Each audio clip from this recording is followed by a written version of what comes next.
Running my hand along the floor, I said that if she meant clothes and personal belongings, then they were all safe and sound in the closet in the bedroom. When she went to look, she was very unhappy. I have never heard such a piercing scream from her in all the years of our acquaintance. Someone called the police, and they came to listen to my wife screaming and yelling that I had destroyed her house. I carefully explained what was happening to the first police officer on the scene. He immediately called his boss. I don't know what exactly he said, but within a minute, at least 3 more units appeared. I called my lawyer when I found out that Eva was already on his way home, and he finally showed up. He apologized, saying he thought he'd better change his clothes before arriving. Eva started ranting about where she was going for the night and demanded that I be arrested. My lawyer dismissed the idea, telling the police that I had done nothing illegal. No crime was committed, and that is a matter for the civil court. Doug demanded that his wife take him home, but Janice refused. Then frowned and asked why he never looked at his phone. She had texted him a few hours earlier. He still didn't look, thinking that everything she had sent him had to do with his supposed infidelity. This is speculation on my part. He told his wife he was busy after Eva was served at the airport, and he had to clear up all the misunderstandings related to business trips. At this point, I was trying to monitor 3 or 4 conversations at once. I answered Eva when she asked what I did to her car. He and Doug decided that she would take him where he needed to go since his wife said he could walk, since she wasn't about to let his cheating ass get in her car. I honestly told Eva that her car was where she left it, in the garage. She burst back into the house. Less than 2 minutes later, she went outside again and complained that the garage door wouldn't open. I told her I wasn't surprised since the power was out and I had removed the garage door opener. She loudly demanded to know how to get the car out. Doug heard her and told her that she just had to pull the emergency release to open the door. She had no idea what it was, so he went inside with her. They came back out, and he demanded to know where the unlocking handle was. I shrugged and told him it was around somewhere, carefully labeled like all the other items I'd sorted through. The police kept notes all this time and asked everyone for statements. Janice then said that she had not called the police yet, but she had a problem at home. She showed her cell phone to the police lieutenant, who seemed to be in charge. I saw his face change into complete bewilderment. He looked at me. I told him that Janice had shown me the photographs, but I had been here at my house all weekend and had numerous witnesses. Unable to get the car out and Janice refusing to take Doug home, they called June again. She arrived disheveled, all in tears. Her husband met her at the house with all her clothes packed in plastic garbage bags. He helped her load the bags into the van and told her to leave and not come back until she met with a lawyer. He told me about his plans the day before. Now Eva and Doug were packing their suitcases into June's van. Janice told him again that he should look at his phone. He finally did it, and then burst into a scream that almost matched Eva's scream. He shouted to June to quickly take him home. I gave Janice advice when she first called me to tell me what she had found, and she has already acted on it. Her son-in-law stayed at her home. The police were done with what they could do in my house. We all testified, and my brother and I followed the others to Doug's house. A television news van was already parked in front of his house. A reporter interviewed Brett's brother-in-law about what the family discovered when they brought Janice home after the weekend. Later, I found out that the cameraman had already made a full video of the area. Brett said they couldn't drive to the house to park in the garage because the garage door and much of the driveway were littered with car parts. The garage was located at the end of the house, and this area was completely hidden from view. No one stopped me from following them all the way home. The scene was great. I'm sure most of you men collected model cars when you were kids. What I saw was similar to what you see when you open the model box, except for the plastic rods holding the small parts in place. In the center of the circle was the car chassis. There were doors on each side. Behind the car, in a circle, was the trunk, and in front was the hood. I was a little surprised that the wings weren't removed. The windshield was not removed either. However, almost all other parts were removed. The engine was in front of the chassis. The radiator, fan, water pump, starter, alternator, carburetor, and all major parts were removed. All belts and hoses were neatly laid out in rows in one direction. The transmission and the entire gearbox were located behind the car. The wheels were removed along with the brake mechanisms. Even the seats had been removed and were lying to the side. I'm telling you, it was impressive. I have never seen a car completely or almost completely disassembled. Everything was laid out very neatly. Not that it made any difference. Doug lost his temper. He began to wail and even cry. He fell to his knees and screamed that Sally had been destroyed. I asked Janice who Sally was. The TV reporter stood nearby and the police walked around the car, inspecting the scene. I can tell you that I fell over laughing when Janice explained that Doug named his car Sally, Mustang Sally, as in the song. I know you've all heard about this part. As soon as the news reporter broadcast her report, the story was picked up by the TV station and then went viral on social media. They played the song Mustang Sally in the background. Neither of us spouses was hiding. We all tried to ensure that the names of the 3 traitors were named. Doug blamed each of us for damaging his car, but we all had airtight alibis. June's husband, Bill, worked all day Saturday at the dealership and was with their children that evening and all day a Sunday. He had experience dismantling the car and possibly resources, but investigators were unable to connect him to anyone who might be responsible. Apart from Doug's prints, no fingerprints were found on any of the parts.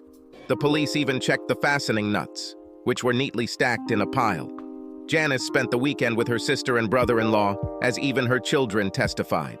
She loudly stated that she didn't even think about doing anything to the car, and if she did, it would only be with a sledgehammer.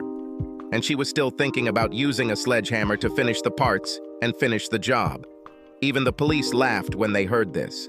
Of course, due to the fact that the car was disassembled carefully and no parts were damaged, I was suspect number 1. But I also had an alibi. First of all, I'm not a mechanic. I know what home repairs and renovations are, not how to assemble a car. In any case, I had no more than a couple of screwdrivers and a few wrenches. Besides, I was busy dismantling my house under the cheerful and attentive glances of my neighbors. Everything that happened in Doug's house was a circus. Ava was there because she had no other means of transport other than June, who had been kicked out of the house by her husband. My father-in-law showed up soon after receiving a call from Eva. He stood with wide eyes, watching the extravaganza unfold. The reporter called me the next day. She heard what I did to my house and wanted to add it to her article. I gave her one of the 20 or so flash drives on which I had recorded how I systematically decluttered my house. She condensed 5 hours of video into a 2-minute television segment. These flash drives still save my ass. I gave them out like Halloween candy. Of course, since I only had 20 flash drives, I included evidence of the treason of the 3 culprits. Doug got a restraining order against me publishing anything about his infidelity. But by the time the order was issued, almost all of these flash drives had been distributed.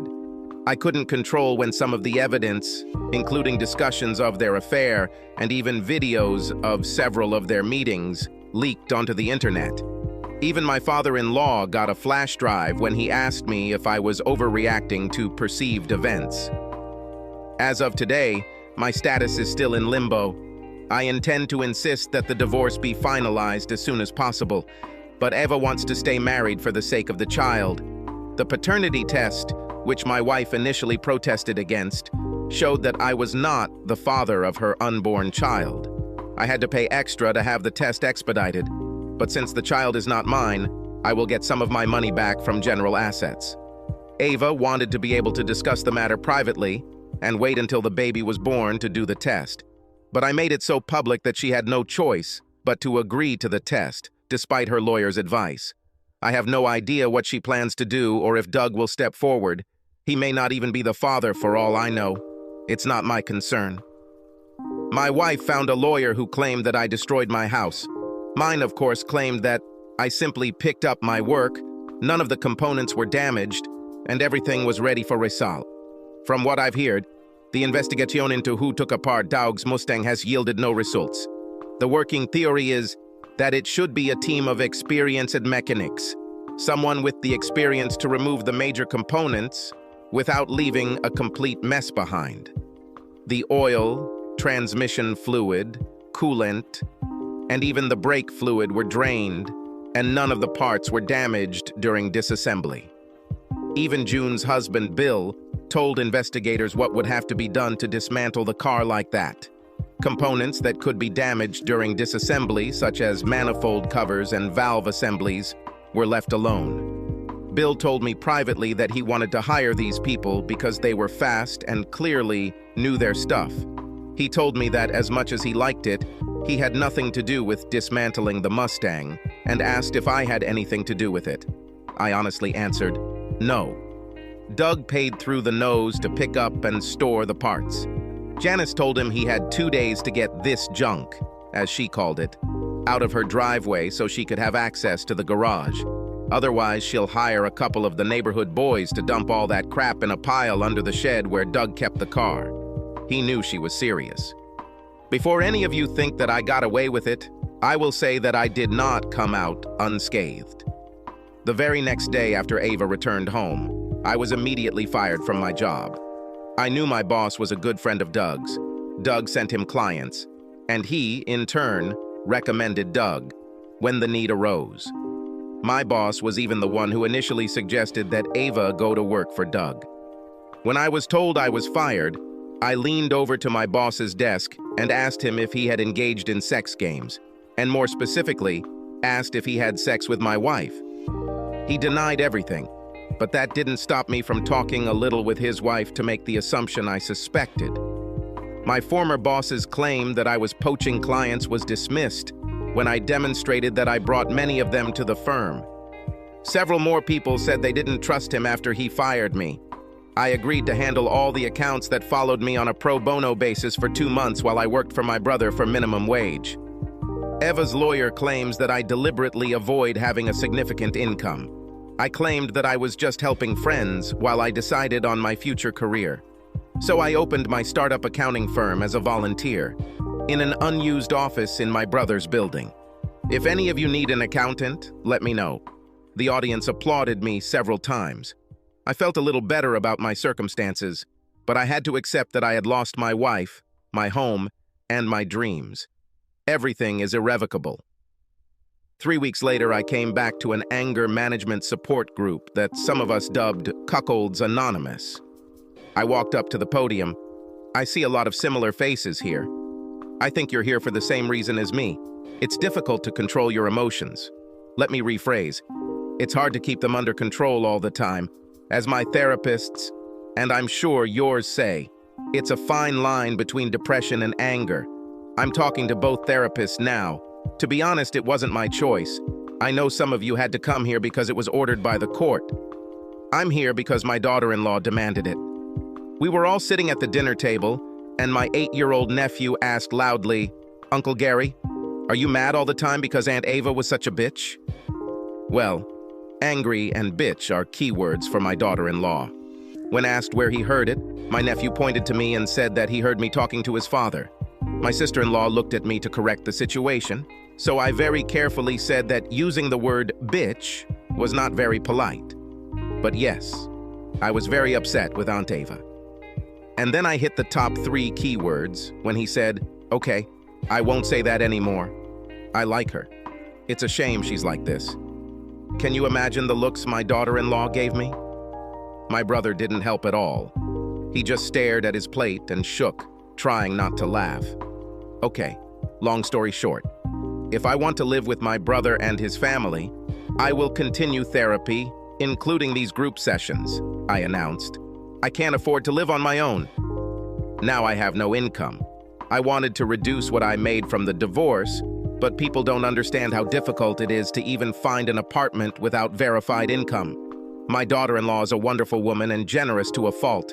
She just doesn't want my misfortunes to have a negative impact on her children. Here are more keywords in addition to the ones I mentioned. So what do we have, except that I upset my daughter-in-law by having her children eavesdrop on my conversations? Over the past 3 weeks, I have done the bare minimum in terms of earning money. Before I was fired, I earned only slightly more than Eva. I personally felt that she was paid so much because she provided extra services to her boss. Of course, my lawyer told me to keep my mouth shut about this because Our tiny income difference meant I wouldn't be paying child support. He told me not to screw this up. Janice kicked Doug out and filed for divorce. His favorite car, Sally, is in a warehouse somewhere. Their divorce, as you can imagine, is already messy. Doug is having big problems at work. He mainly works with corporate clients. Someone started a rumor that perhaps some of his negotiations were sweetened with sexual favors from Ava and June. All three, of course, categorically deny this, but apparently some clients have taken this opportunity seriously and are moving the business elsewhere. The company as a whole had some problems in other areas. They handled cases of sexual discrimination and harassment. Some of those clients have changed lawyers and filed complaints with the bar, saying the firm has failed to deal with its internal affairs when it comes to sex in the workplace. I understand that Doug's continued presence is more of a liability than an asset, and he is close to being asked to leave. His situation at work is made worse by the fact that many people drive past his office playing Wilson Pickett's Mustang Sally at full volume. This can't happen to a good guy. I hate this.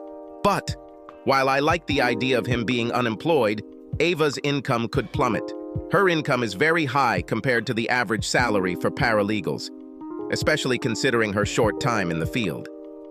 Again, there are suspicions that part of her salary is payment for sexual services.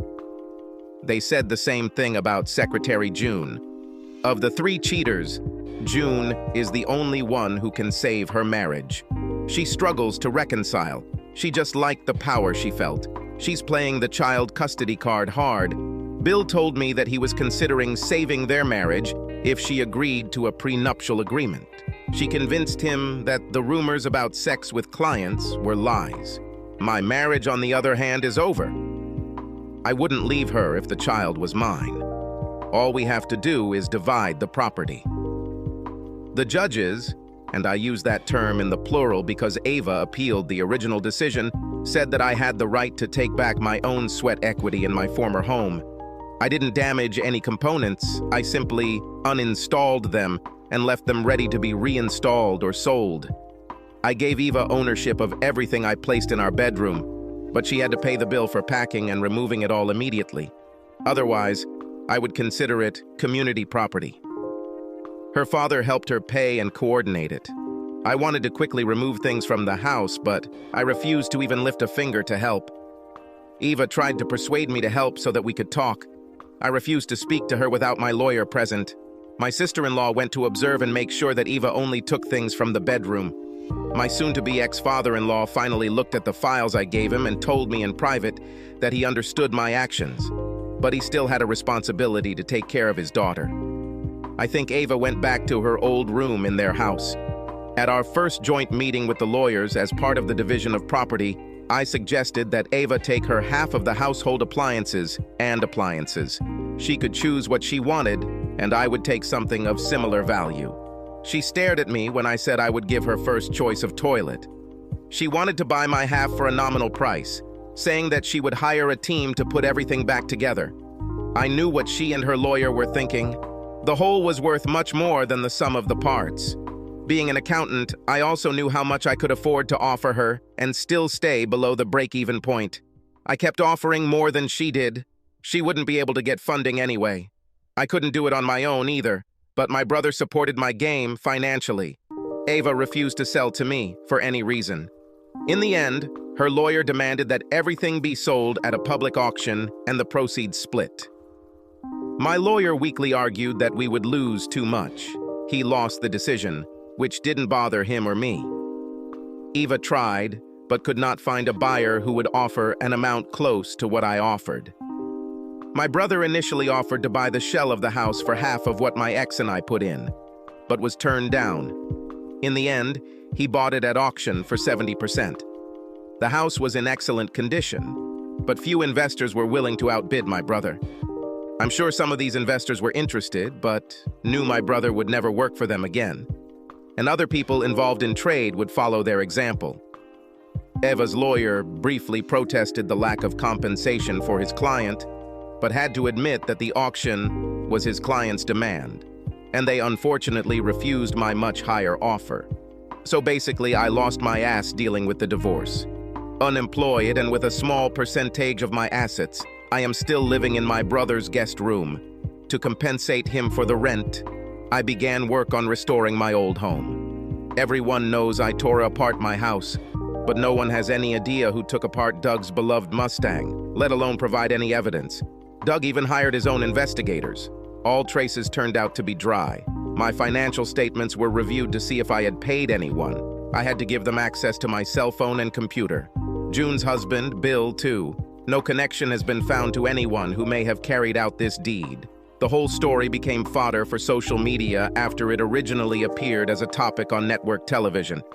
You can imagine how much notoriety I received as a person who dismantled his house. People always ask me how I actually took the Mustang apart, and they promise they will never tell. And then they congratulate me for something I didn't do. Several guys stood up and immediately congratulated me, to the laughter of the others. I walked away from the podium. The therapist asked who wanted to speak next. Everyone shook their heads. One guy said he'd wait until next time to tell him how he grabbed the guy his wife was cheating on him with and took him naked out of the house and onto the street. We all headed to the bar. "Hey, Gary, aren't I entitled to a little discount as a new customer?" asked Paul Fruge. He was a drywall subcontractor I met at Cuckold's Anonymous. "I seem to remember that you gave the guys who followed you when you were fired from another company 2 months of free accounting services." "Damn, I gave you a free installation of my system," I suggested with a smile. "This takes some time. Do you think you deserve better? You work for my brother, not me. My house already has all the walls." I was referring to my former home, which now belonged to my brother and was rented to me for a minimal amount. "I will buy the house back for what my brother paid for it in a year or so when we think enough time has passed for my ex-wife, Ava, to report fraud." "Or is it because I offered all the guys in our Cuckold group a discount on doing their taxes this year?" I asked. "Nope. Nothing like that," Paul chuckled. "I think I deserved it for jacking up the Mustang to remove the wheels and transmission. I'm not much of a mechanic, but I can put parts together. And for telling your brother that I know some guys who can help in a bad situation, and especially my cousin who's a mechanic when he told me about the Mustang he wanted to take apart. I could barely see through the tears of laughter as I celebrated his bill being paid in full for the next year. Subscribe to our channel so that your second chaff doesn't cheat on you, and go ahead and listen to the next story, because this story is nothing compared to the next one. If you're under 18, don't even think about listening to the next one.